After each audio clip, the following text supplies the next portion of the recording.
I saw what happened to Ugochi. I can still hear the screams when I close my eyes.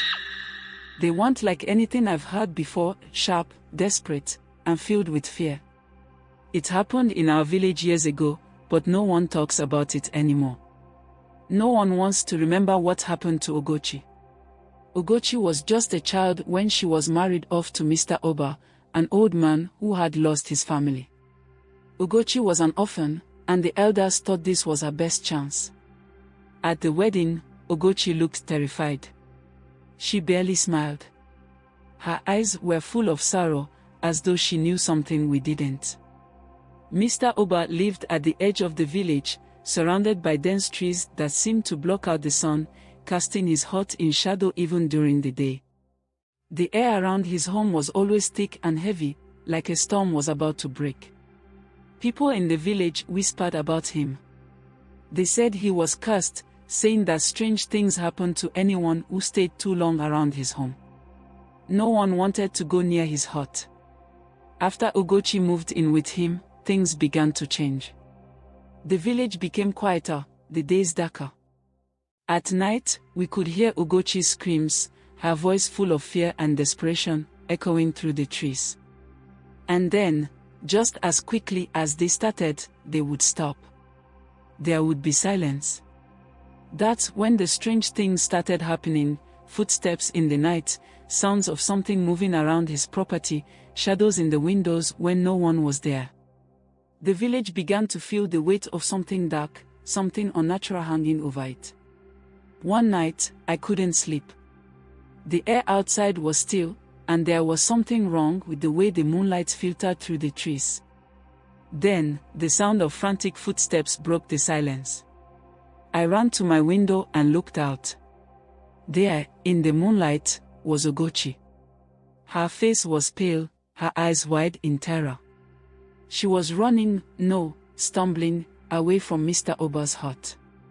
Behind her, I saw it. The shadows seemed to move, following her. At first, I thought it was just the wind, but then they reached out, stretching toward her like hands, trying to pull her back. But Ugochi didn't stop. She ran harder, faster, into the forest, her breath ragged. The shadows, they didn't follow. They seemed to recoil, like they couldn't leave the edge of Mr. Oba's property.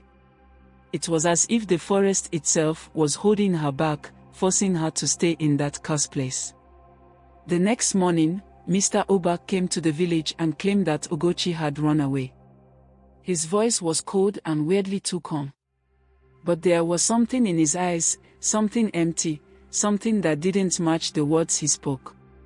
The village didn't question him, but we knew. We all knew something was wrong. Days turned into weeks. No one had seen Ugochi.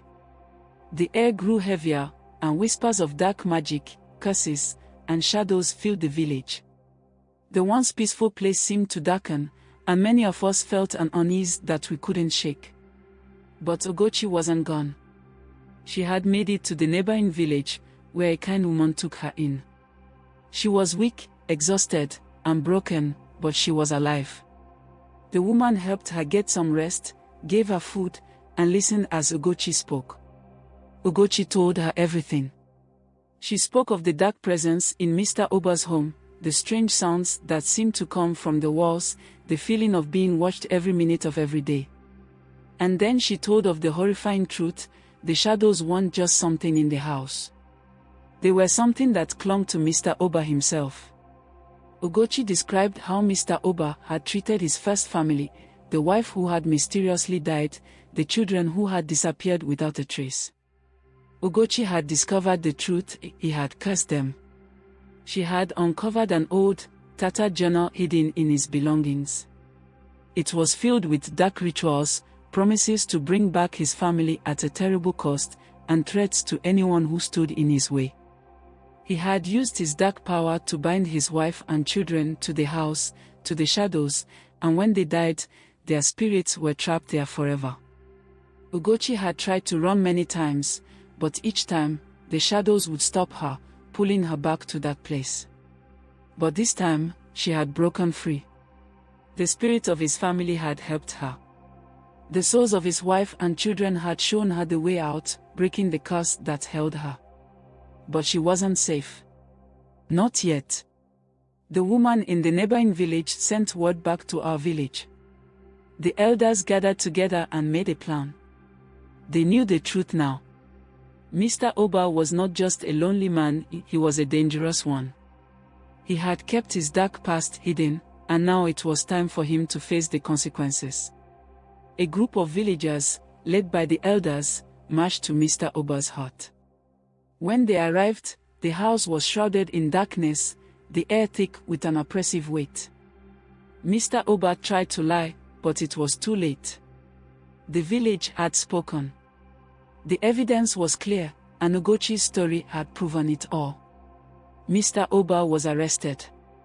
He was taken to the village center, where the villagers gathered, demanding justice for the children he had destroyed and for the years of fear he had brought. Mr. Oba didn't resist. His eyes were hollow, like he had given up long ago, like the shadows had already taken more from him than he realized. With Mr. Oba dealt with, Ugochi was free. She was taken in by a kind family in the neighboring village, the same one that had helped her escape. They gave her a home filled with warmth and love, something she had never known. Over time, Ugochi healed, her broken spirit slowly mending. She no longer looked over her shoulder in fear. No longer did she hear the whispers in the dark. In time, Ugochi returned to our village, stronger and brighter.